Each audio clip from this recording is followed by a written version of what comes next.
You're listening to the Shaughnessy Group podcast, insights on buying, selling, and growing Canadian businesses in the lower middle market. Let's begin. Welcome back to the Deep Dive.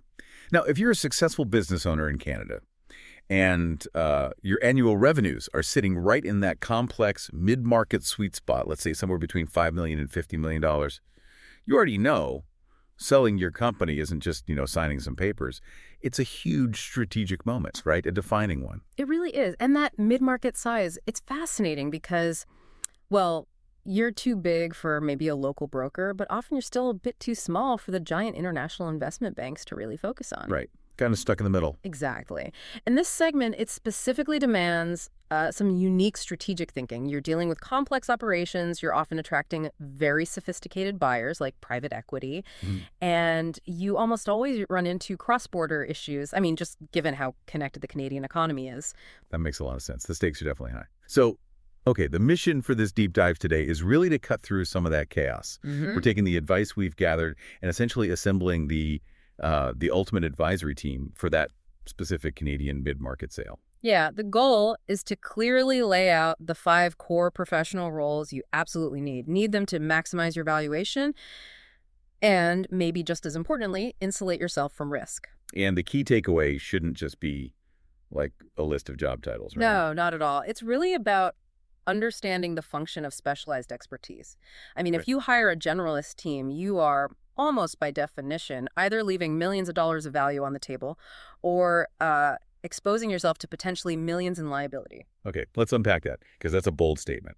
Before we jump into the specific roles, let's talk, brass tacks.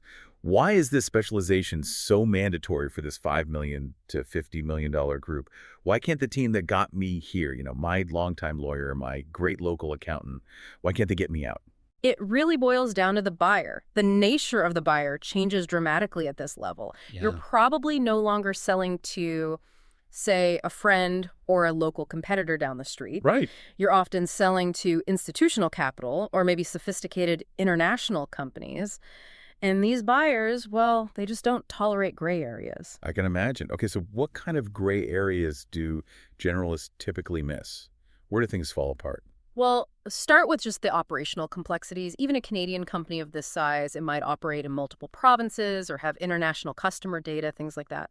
A generalist might easily overlook, say, specific provincial tax nuances or, really critically, compliance issues like PIPEDA, the Canadian privacy law, or even GDPR if you happen to have European customers. And if the buyer finds that during due diligence? That's the problem. If they find your compliance structure is weak, they either slash the price, sometimes aggressively, or they just walk away. It becomes too risky for them. Okay, so hiring specialists is partly a defensive move then, to avoid those pitfalls.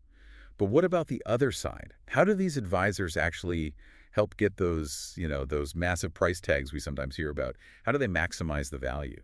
They act as translators, really. They translate your operations into the specific language that these sophisticated buyers understand and value. They identify the true economic drivers that might be obscured by just standard accounting practices. Okay, give me an example. Sure. Let's say you run a software as a service firm, a SaaS company.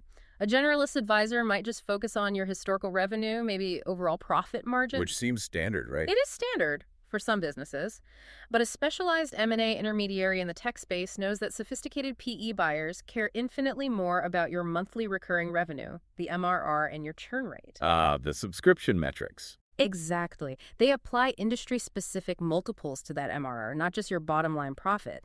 And that translation, that focus alone, can radically change the valuation. We saw this play out perfectly with a $25 million revenue SaaS firm in British Columbia. Okay. Their intermediary really focused on those specific SaaS metrics, and they ended up selling the company for $40 million.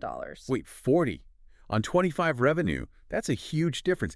$15 million. Practically. Wow. So that makes the fees for the specialized team look like nothing, really. A generalist might have just left that $15 million sitting there because they weren't speaking the buyer's language. That's fundamentally the core insight here. Specialization can genuinely be the difference between just a decent exit and, frankly, a life-changing one.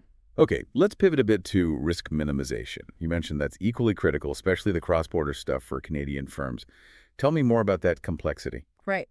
So if you attract international interests, Let's say a European or an American buyer makes an offer. The way the deal itself is structured might have significant tax and legal consequences in their home country. For the buyer, not just for me. Precisely. And if your deal structure doesn't account for their situation, the deal could just die right there. Imagine a $30 million revenue manufacturing firm in Ontario gets a great offer from a German company. Okay. That Canadian firm absolutely needs advisors, particularly a lawyer who understands things like German tax compliance as it relates to the M&A structure. Because if the buyer suddenly discovers the deal structure creates a huge, unexpected tax bill for them back in Germany, They'll just walk. they'll walk or demand a massive price cut. It's about managing the buyer's risk profile to keep them comfortable and confident in the deal, not just your own risk. That's a really important distinction. It's not just defense. It's about making the deal attractive and safe for them, making sure it actually closes. You got it. Okay, that brings us perfectly to the team itself. We've established why this specialized M&A expertise is, well, mandatory at this level. So let's identify these 5 pillars of the advisory team. And maybe let's keep stressing that key selection criterion as we go. They must have deep mid-market experience, that $5 to $50 range, and proven cross-border expertise. Absolutely. So pillar 1 is the M&A intermediary. Think of them as your deal lead, the quarterback for the whole process. Okay. They don't just passively find buyers. They actively run the entire sale process. They generate competition. They source the best buyers, often accessing private equity funds or strategic buyers that, frankly, a seller wouldn't even know exist. And they negotiate all the key high-level terms. That sounds like a really intensive role. Yeah. And probably expensive. Is that high fee generally worth it? Well, the sources we looked at strongly suggest the return on investment is massive. There was a case of a $20 million revenue logistics firm in Alberta. Yeah. They hired an intermediary who had really deep existing connections within private equity. That access alone resulted in 3 competing letters of intent, LOIs. And that competition just pushed the final valuation way beyond what they initially thought possible. So access and competition driving the price. And their cross-border focus is also key. They need to be familiar with, say, U.S. or European M&A practices and negotiation norms. It's not always the same as a purely domestic deal. What if the business is family-owned? Does the intermediary play a role there too, beyond just the numbers? Those dynamics can be tricky. Oh, absolutely. A good intermediary often acts as a crucial buffer in family situations. They're skilled not just in finance, but often in navigating those complex, sometimes emotional succession conversations. They help separate the business transaction from the family history and dynamics. It's a really vital soft skill for the deal lead. Okay, pillar 1, M&A intermediary, the deal lead. Got it. Yeah. Pillar 2. Pillar 2 is the lawyer, or as we might call them, the compliance guardian. Their job is drafting and negotiating all the legally binding contracts, the non-disclosure agreements, NDAs, the main share purchase agreement, SPA, or asset purchase agreement, APA. The critical documents. They're critical documents, and ensuring all Canadian legal compliance is watertight. That includes managing any foreign investment reviews under rules like the Investment Canada Act, which can definitely come into play with international buyers. And I imagine for digital businesses, SaaS, e-commerce, anything built on IP, the lawyer's role must be even more intense. Oh, exponentially more intense, yes. For any company where intellectual property or data is core, their lawyer absolutely must understand IP protection, data privacy, cybersecurity law, inside and out. Makes sense.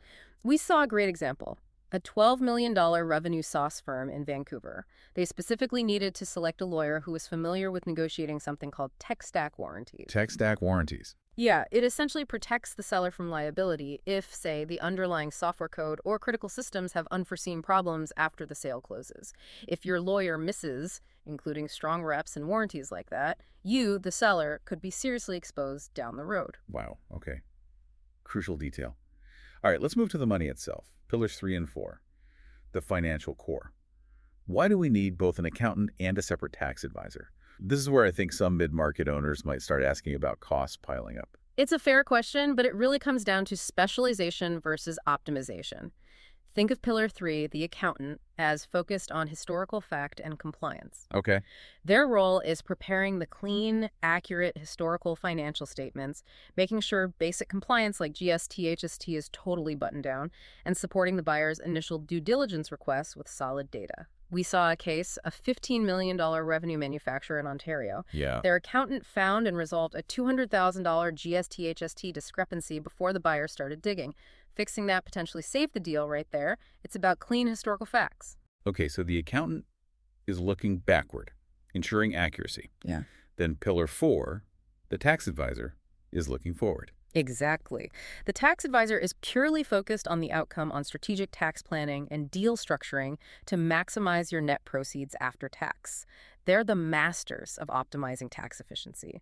Think capital gains planning and, critically, ensuring you qualify for huge Canadian benefits like the lifetime capital gains exemption, the LCGE. Ah, yes, the LCGE. That's a big one for Canadian sellers. Can save a fortune. A huge fortune. And again, their cross-border knowledge is vital here too. They need to understand potential pitfalls with, say, U.S. tax rules like free ale if your buyer is American.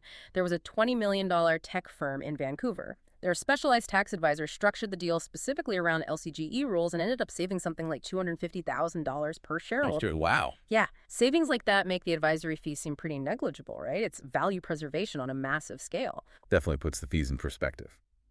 Okay, that brings us to pillar 5, the quality of earnings provider, or QOE provider. I keep hearing this role is basically non-negotiable now, especially if private equity firms are looking at you. Why? Why can't my regular accountant just give the buyer the earnings report? Because standard accounting often includes income or expenses that buyers won't actually value or consider sustainable. The QOE provider acts as the validator. They come in, usually hired by the seller nowadays, to get ahead of things. Okay. And they scrutinize your financials from the buyer's perspective. They create what's called the adjusted EBITDA, earnings before interest, taxes, depreciation, and amortization, but adjusted. Adjusted how? They filter out things like non-recurring expenses. Maybe the owner runs personal travel through the company, or there was a big one-time lawsuit settlement last year. Or maybe they add back legitimate costs that were expensed but represent future value. The goal is to show the true, sustainable, repeatable operational earnings power of the business. So they're basically proving the real ongoing cash flow engine. Precisely. It builds buyer confidence. There was a $15 million revenue healthcare firm in Alberta. They used a QOE provider proactively who confirmed their adjusted EBITDA was genuinely $3 million. That independent validation gave the PE buyer the confidence to pay a high multiple on that $3 million figure. And without that QOE report. Without that independent expert validation, especially for PE buyers, the deal will likely stall, or the buyer will just drastically lowball the offer because they simply don't trust the baseline numbers. They need that third-party verification. Okay, this is making a lot of sense. Here's where it gets really interesting, though. Let's step back and see how these 5 specialized pillars actually weave together. Let's circle back to that $25 million revenue SaaS firm in BC that sold to a U.S. buyer for that impressive $40 million. The team work in concert. Yeah, this is a fantastic illustration of that synergy and exactly why you need all 5 lined up and working together. So first, the M&A intermediary, remember, pillar 1. The deal lead. Yeah. Leveraging their deep tech industry connections, they went out and sourced 5 qualified private equity buyers. That created intense competition, which was absolutely key to driving that premium $40 million valuation. Okay, so competition, access, industry knowledge, driving the price. Got it. What about the lawyer? Pillar 2, the lawyer. They tackled a major potential deal killer head-on.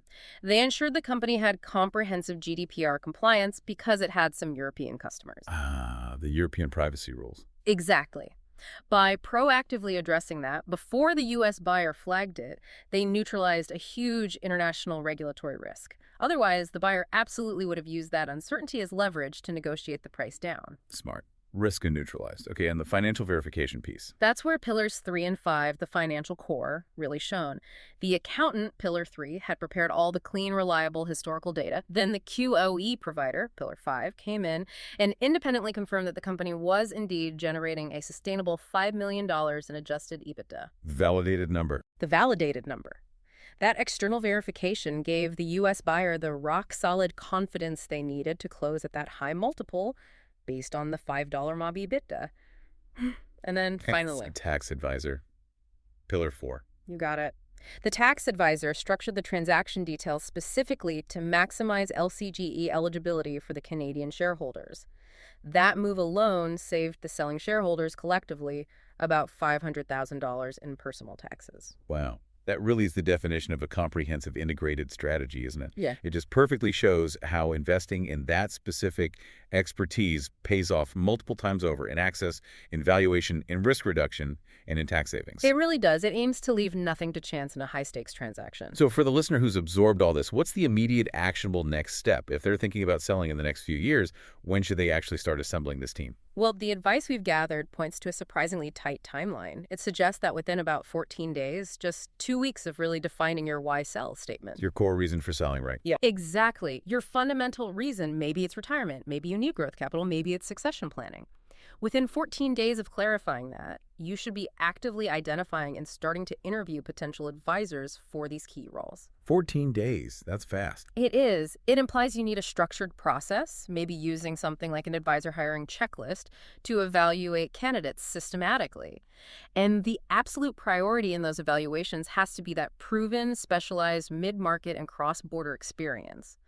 Don't wait until a buyer magically appears. The advisory team needs to be in place well beforehand to prepare properly. That tight planning window really speaks volumes about the complexity involved. Preparation truly is everything.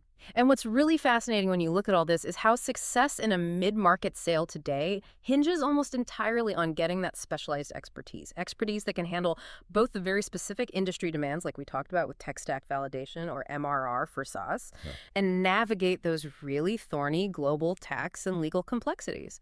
Without that focused specialization, you are, quite simply, either leaving significant money on the table or, even worse, exposing yourself to massive, unnecessary risks when it comes time to actually close the deal. So what does this ultimately mean for you, the owner listening right now? I think beyond the technical aspects of finance and law, it's crucial to remember that human element we touched on, especially if your business is family-owned. Your specialized advisors must also be experienced, really adept at handling the nuances of succession planning, the interpersonal dynamics, the emotional currents that inevitably accompany those major transitions. You know, the best teams aren't just brilliant financial technicians, they also act as strategic mediators through what is often a significant personal and family change. That's a whole other layer of complexity to consider. That's a critical point, something to keep top of mind right from day one of the process. Yeah, absolutely. We really want to thank the Shaughnessy Group for providing these incredibly valuable insights into the strategy behind Canadian mid-market sales. Their expertise is clear. Yes, really great material. And if you, the listener, want more resources, more deep dives into M&A strategy, especially for this segment, we strongly encourage you to visit their website. It's shaughnessy.group. That's shaughnessy.group. Lots of great information there.